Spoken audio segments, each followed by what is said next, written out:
Welcome on my channel लक्ष्य IAS. चलते हैं एक मज़ेदार कोटेशन की तरफ। इतना मत बोलिए कि लोग चुप होने का इंतज़ार करें, बल्कि इतना बोलकर चुप हो जाइए कि लोग दोबारा बोलने का इंतज़ार करें।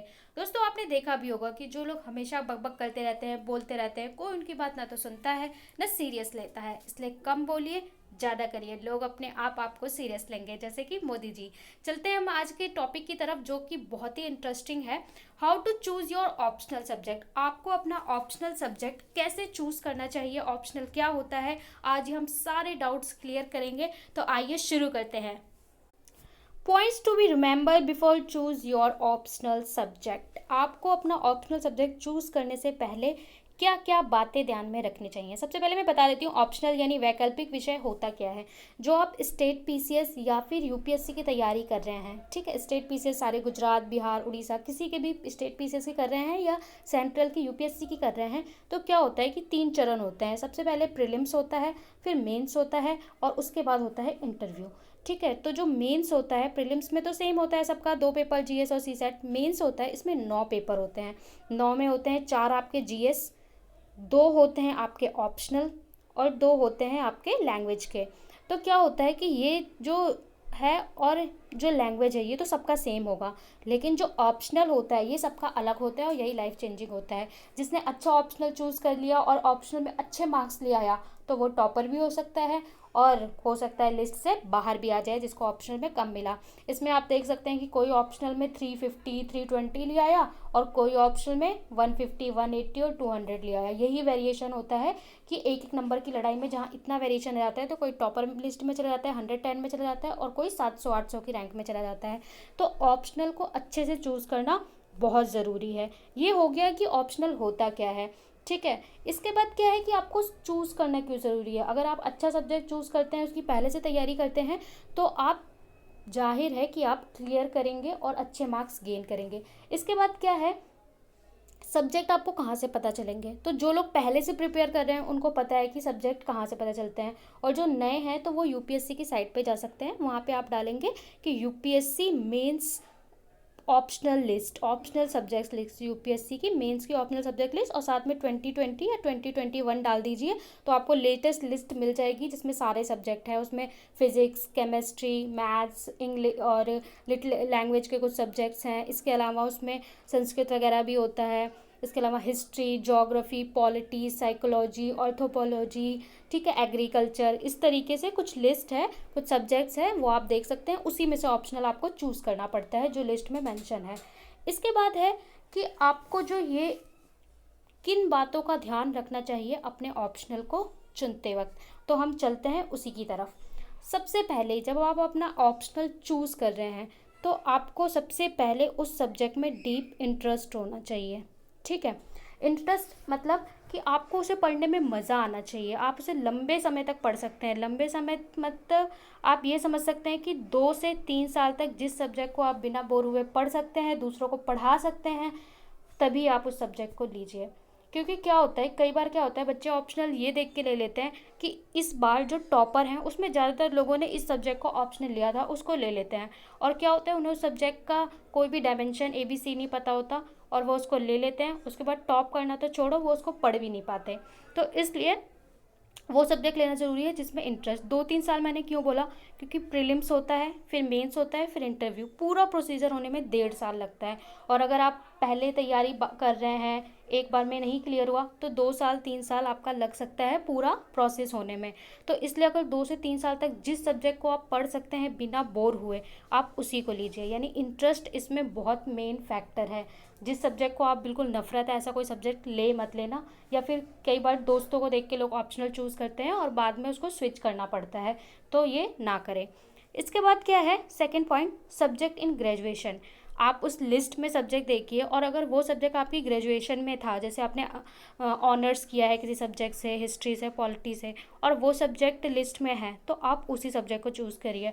क्योंकि ग्रेजुएशन में आपने सिलेबस पढ़ रखा होगा वो सारा, और आपको डायमेंशंस पता होंगी और आपको थोड़ा पार्ट कवर करना होगा, तो इससे आपका डबल बेनिफिट होगा, टाइम बचेगा और आपको सब्जेक्ट की नॉलेज भी होगी। तो ये है। थर्ड पॉइंट है, उसका सिलेबस देखना ज़रूरी है। सिलेबस आप क्यों देखेंगे, क्योंकि अगर सिलेबस अगर आप देखते हैं किसी का सिलेबस बहुत बड़ा है, किसी का कम है। तो अगर आप सिलेबस देखते हैं तो ये चीज़ देखिए कि जो आपका सिलेबस सब्जेक्ट क्या है, क्या वो जीएस से मिल रहा है। अगर जीएस से वो सब्जेक्ट मिलता है तो आपको वही सब्जेक्ट लेना चाहिए जिससे आपका जीएस में हेल्प हो। क्या होता है कि हिस्ट्री है, पॉलिटी है, ज्योग्राफी है, ये जीएस के जो 4 पेपर हैं इनमें आता है। तो अगर आप हिस्ट्री, पॉलिटी, ज्योग्राफी इस टाइप के सब्जेक्ट लेते हैं जो आपके साइकोलॉजी जो इन जीएस के पेपर में है, वही आप ऑप्शनल में लेते हैं तो आपका बेनिफिट होता है। क्योंकि बच्चे क्या करते हैं, ऑप्शनल 2-3 महीने अलग पढ़ते हैं, वो बिल्कुल अलग अलग सब्जेक्ट ले लेते हैं, 2-3 महीने अलग तैयार करते हैं, जीएस अलग। अगर आप ऐसा सब्जेक्ट लेते हैं जो जीएस में भी है तो आपका क्या होगा, हेल्प हो जाएगा, आपका जीएस और ऑप्शनल साथ साथ तैयार होगा। बस उसमें थोड़ा सा और सिलेबस पढ़ना होगा और आपका साथ साथ प्रिपेयर हो जाएगा। इसलिए आपको सिलेबस देखना बहुत ज़रूरी है। इसके बाद चलते हैं कि स्टडी मटेरियल। आपने इंटरेस्ट देख लिया, सब कुछ देख लिया, सिलेबस देख लिया। इसके बाद आपने जो सब्जेक्ट लिया है उसका चेक कर लीजिए कि मार्केट में स्टडी मटेरियल की स्टैंडर्ड बुक है कि नहीं। क्योंकि जिस सब्जेक्ट को आप ऑप्शनल ले रहे हो, आपका इतना 2 पेपर देने हैं जो आपका पूरा मार्क्स डिसाइड करेगा, तो उसका study material standard books market में है कि नहीं है। उसकी बुक्स अच्छा मटेरियल अगर है तो ओके, अगर नहीं है तो आप थोड़ा सोच सकते हैं, क्योंकि स्टैंडर्ड बुक्स पढ़ना बहुत ज़रूरी है। इसके बाद अब मैं बताती हूँ कि मेरा क्या सजेशन है। चलते हैं सजेशन की तरफ। अगर आप सजेशन देखेंगे और बहुत सारे टॉपर्स के इंटरव्यू भी देखेंगे तो ज़्यादातर लोग आपको यही कहेंगे कि आपको जीएस का पेपर, यानी जीएस के पेपर में जो सब्जेक्ट हैं उसमें से ही ऑप्शनल चूज़ करना चाहिए अगर आपका इंटरेस्ट है तो। Like history, geography, polity. अगर जैसे पॉलिटी है, पॉलिटी तो आप समझ सकते हैं, जान है, पॉलिटी तो सबको अच्छे से पढ़नी पड़ती है। अगर आप इसको सिलेबस एज अ ऑप्शनल लेते हैं तो आपको थोड़ा और पढ़ना पड़ता है, थोड़ा फिलोसफी वगैरह पढ़नी पड़ती है, लेकिन आपका अच्छा बेस हो जाएगा और आप जीएस में भी अच्छा स्कोर करेंगे और इसमें भी इसी तरह हिस्ट्री भी अगर आप करते हैं तो अच्छा होगा। तो मेरा सजेशन है कि अगर आप जीएस वाले पेपर को ही ऑप्शनल में लेते हैं तो अच्छा है, पर किसी भी ऐसे सब्जेक्ट को बिल्कुल मत लें जिसमें इंटरेस्ट नहीं है। अगर इंटरेस्ट नहीं है फिर तो कोई बात ही नहीं है। ठीक है, इसके बाद क्या है कि अगर एक और मेरा सजेशन है कि कभी भी किसी नए सब्जेक्ट को, बिल्कुल नए सब्जेक्ट को मत लें। अगर बिल्कुल नए सब्जेक्ट को आप ऑप्शनल में लेते हैं तो क्या दिक्कत है कि पहले तो आप जो नया सब्जेक्ट है उसके सारे डायमेंशन समझेंगे कि वो सब्जेक्ट है क्या। उसको समझने के लिए आपको एक्स्ट्रा स्टडी करनी पड़ेगी, फिर उस सब्जेक्ट का सिलेबस पढ़ेंगे, उसके बाद भी कोई गारंटी नहीं है कि आप अच्छा स्कोर कर पाएंगे।